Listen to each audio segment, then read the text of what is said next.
Okay, we'll start with Green Bay, but there's 4 teams essentially in the mix for 2 buys. Right. The Packers, the Saints, and then the 2 NFC West teams, the 49ers and the Seahawks. So starting with the Packers, they clinch a first-round bye as long as they win at Detroit, which I think 12-3 versus 3-11-1.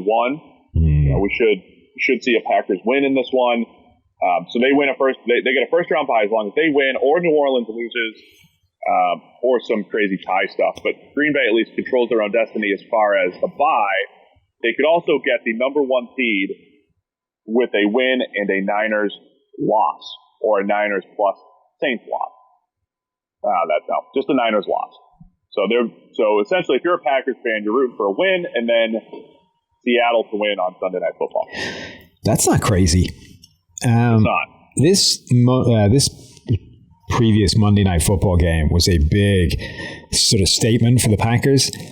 Obviously they've been winning all the way through the season. They've been in the kind of hunt for the number 1 or for the top seeds throughout the season, even if they've been a game or so back for most of the year. But I hadn't quite bought into this idea that they were a really good team yet.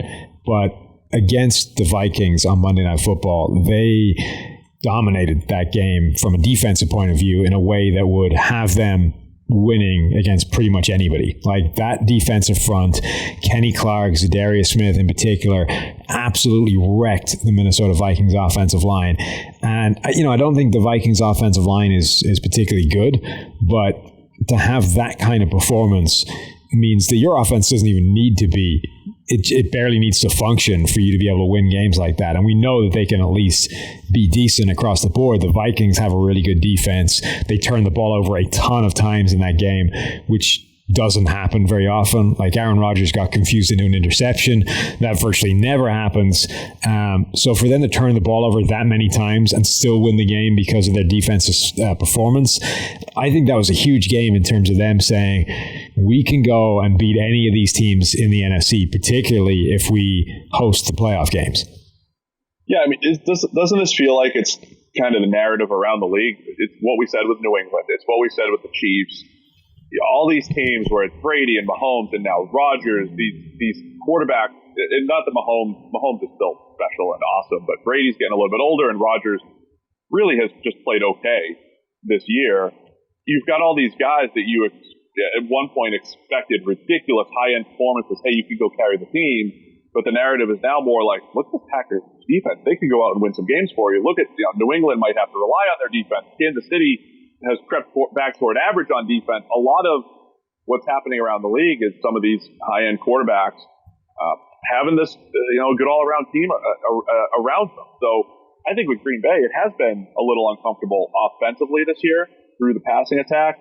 Then you have Aaron Jones breaking out some big runs, and before you know it, okay, they scored 23, but they've had a bunch of games where it's been the defense just, shutting down opposing offenses, including Monday night at Minnesota. I'm with you. It was an impressive performance. I think it spoke to also, Minnesota regressing a little bit offensively into, closer to what we thought they were. Not that they're that bad, but, they had been at such an efficient level for much of the year. But I'm with you. Huge statement game for Green Bay. And I think anytime you're going to go into Green Bay in the playoffs, you don't know what the weather is going to be like. It's going to be really difficult, and the advantage again goes to Green Bay's defense there.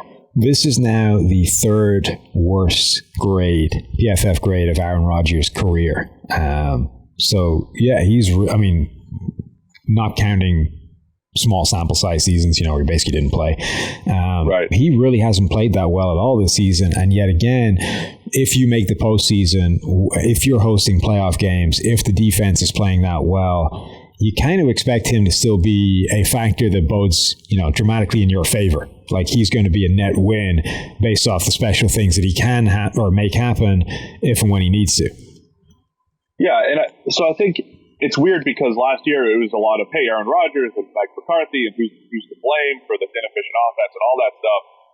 I think we've realized Rodgers has pretty much been the same guy over the last couple of years.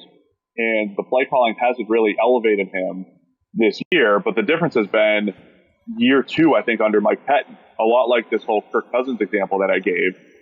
I was really intrigued by Mike Pettin joining that Packers defense and what they were able to do, because he could scheme it up, man. He's got a history of doing some nice things defensively. Then they add in the Smith brothers, and they have this better pass rush and some guys that, improve in the secondary. And before you know it, Green Bay is really tough defensively under Pettin in year 2. And I think that's a big part of the story. Rodgers has been the same guy despite having 2 different offensive systems, but Pettin comes in, and year 2 in his system has been fantastic for Green Bay, and that's why they're in the mix for the number 1 seed. You remember last year, I think it was last year, I was saying that,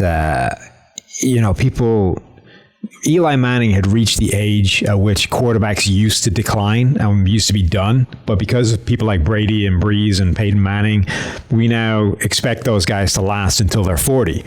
But 36, 35 used to be the age where quarterbacks were done and declining and no longer able to play at the level they once were. That was the class of 04 a season ago. Now, Eli was the first to go.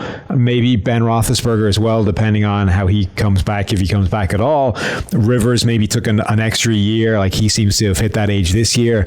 But the 05 quarterbacks are, they're a year behind. They're the next ones up. So Aaron Rodgers... Right. Aaron Rodgers is now 36 years old. We keep thinking about Aaron Rodgers as this guy in his prime, at his peak. I mean, maybe he's hit the age where he's no longer 2011 Aaron Rodgers. He's just not the same guy anymore because he's 36. Yeah, him and Alex Smith in that 2005 class. And obviously, Smith had the freak injury last year. The thing I struggle with decline is I want to see it physically, because if it's something else, whether it's, for Rodgers, when he struggled over the last couple of years, it's because he doesn't take open throws. He doesn't play within the system, right? When guys decline, when Peyton Manning declined, I was like, okay, the ball's not coming out of his hand the same way. With Eli a couple of years ago, he said, all right, something's happening here. The ball's not coming out. Something's off compared to what he was. Until you see the physical decline, it's tough for me to wrap my head around it, But with Rodgers, it's like, why are you not playing within the system? Why are you not throwing balls over the middle of the field when you should? And why are you taking too many sacks? Look, he's been up and down a little bit with that stuff this year. He still has the zip. He's missing a few more throws than he usually does. So maybe there's something there, but I'm not, decline's not this big cliff thing that everybody likes to talk about, right? It could be slow. And with Rodgers, maybe it's the start of a slower decline, if anything. I just think it's interesting that he's hit that age. I don't think I've heard anybody yet talk about his age being a factor in any of this relatively poor play for him. He's still got, you're right. Yeah. He's still got a grade of 10th or 11th in the NFL, so it's not like we're talking crisis here. But I don't think I've heard anybody yet mention the idea that he's 36 years old, and that used to be a point where quarterbacks were done. So, no, it's a good point. Rodgers might not ever bounce back to the point where we think he could or used to get to. He might just have hit the age where this is his ceiling, and this is still more than good enough to win a Super Bowl if the defense is in place, which based on Monday night it is. They now have they're now 5th in our PFF ELO rankings for defense, which we said earlier in the season it was one of the reasons they looked so good to start the year. Then the defense kind of cooled off and wasn't quite as dominant again, and now it's right back where it started with. You want to get rid of me and get back to more great PFF YouTube content? All you have to do is push that button right there and subscribe. Thanks for watching.